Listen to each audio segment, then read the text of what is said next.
Would you believe me if I told you that there is a Singaporean athlete that still holds a 25-year-long unbroken record at the SEA Games and has brought home 16 medals in his entire athletic career by yeeting a 2kg discus and a 16-pound hammer to a distance of almost 60 meters? Meet local legend James Wong.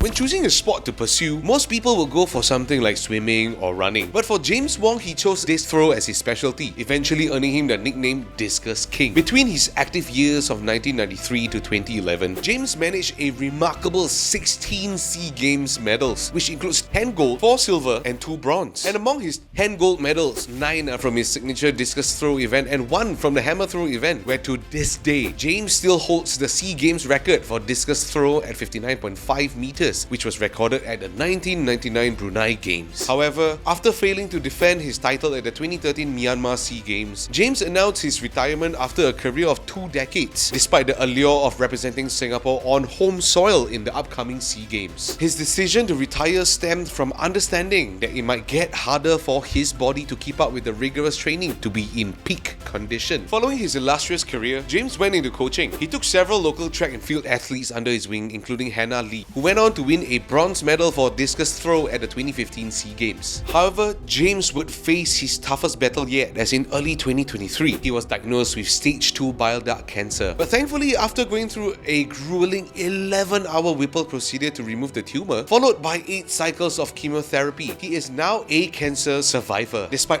everything he's been through, he's still widely regarded as one of Singapore's most decorated track and field athletes at the SEA Games. So the question is, where is the Discus King now? Today, I manifested bumping into the Discus King while attempting to yeet a disc in the field where he used to train. Hey, what kind of prata throw is this? James Wong, the Discus King. Can we have a chat, please? Yes. All right. Let's go. The Discus King himself did not approve of my throw, and we went to the site for a quick chat. Alright, just want to say first, hi James. It's really nice to meet the Discus King himself. Okay, what's the weirdest thing you've ever thrown? Some people are like asking, hey, who can throw the golf club furthest? The golf club? Yeah. Full on swing like a discus and then you kind of release the golf club. That's a new way of playing golf.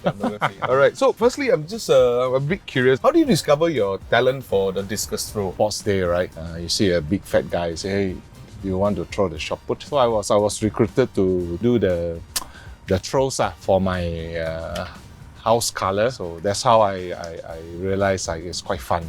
Okay, so it started from school lah. So I do want to ask actually, because it's been about 25 years since you last set your own record, right? So like, how do you feel when you set the record for the first time? Most of us, especially track and field, we're always trying to register a personal best or record to feel that satisfaction out of the whole training or effort that you put into it. I was just pushing myself to achieve my own record, but somehow it's better than my own record that become the Southeast Asian record, so I just take it from there. And until today, so far nobody has beat the record yet, right? Come close, but still haven't been broken, but I hope one day someone will break it eventually, because records are meant to be broken. So I just want to ask, can you share more a bit about your decision to retire back in 2013? Because based on what I understand as well, 2015 there was an opportunity to represent Singapore on home ground. I say, hey, why not give one more shot for the 2013 games in Myanmar? I did a season best of 50 meter plus, so I was 5th. So it's like, wow, looks like the young guns have stepped up, right? So I think it's time to call it off. Let the young ones take the stage lah. Yeah. Okay. Speaking of the 2015 SEA Games as well, I mean, your protege Hannah Lee, she managed to snag a bronze. So did you feel like you had a bigger sense of achievement, as a coach as compared to a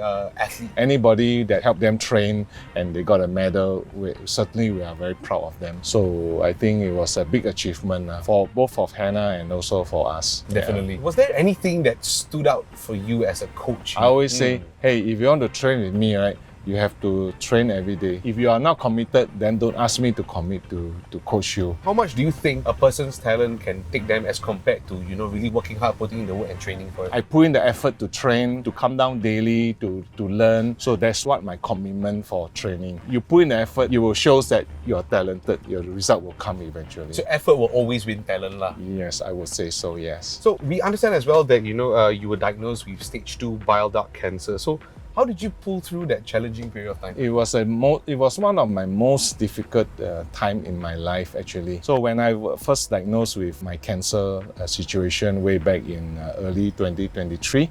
So it was out of the blue and it's like, wow, what should I do? Bit of a shock lah. Yeah, but eventually I start to accept it. Okay. And then I have to find ways to overcome it. Just like training, right? Sometimes when you're not training very well, it's like, how come I'm not throwing so well? Huh? So you have to dig out of this hole again. From what I learned in sports, I actually applied back to my life. We're also glad to hear that you're also now in remission. Yeah. Right, so can you just walk us a little bit more through your journey of recovery? Like, were there anything out of the norm? I had about 8 bouts of chemo cycle on me, and I have to like kind of adapt to the situation. Your taste bud changes, fingers have a different sensation, and your hairs are dropping, you know. Eventually, when I finished my last bout, I was so happy. I'm really, really glad to hear that, you know, because when an obstacle came up again, you carry on jumping through the obstacles. Yeah. So James, could you just like, you know, share with us how training was like as a national discus throw athlete? So I used to train here when I was young. So I'll be here about 4 o'clock. We'll train until about 6:37 when it's dark because there's no lighting.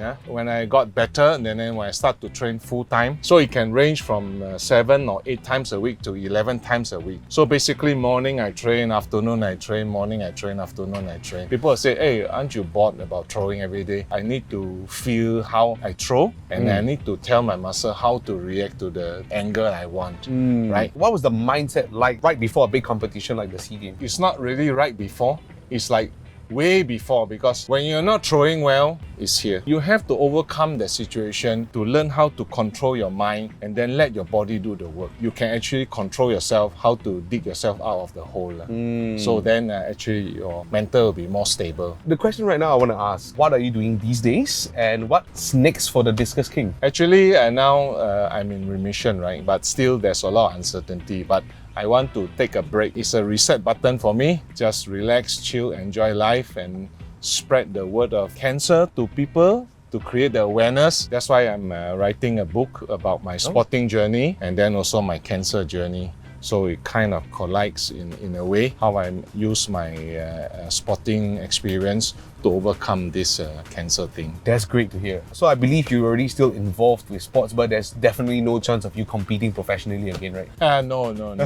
I'm already 55 years old. You know, I've been throwing the disc for more than 30 years. So sometimes, you know, you just want to do different things in life. All right, so I do want to ask you as well, what advice do you have that you can give to our upcoming budding athletes? If you want to be a champion in anything you do, right, you have to be committed. If you need 7 days a week to train, put in the effort. Once you have the passion, it will drive you every day that you can come down to train. So that drives me every day for the past 30 years. I love the sports, I'm disciplined enough to do it, and I'm committed to do it. And there you have it, the legend of Singapore's Discus King, James Wong. His achievements will forever be etched in SEA Games history, and the tenacity he showed in the face of adversity stands as a testament to what other athletes should seek to achieve. Let us know your thoughts and who you'd like to see featured on another episode of Our Local Legends. Where are they now?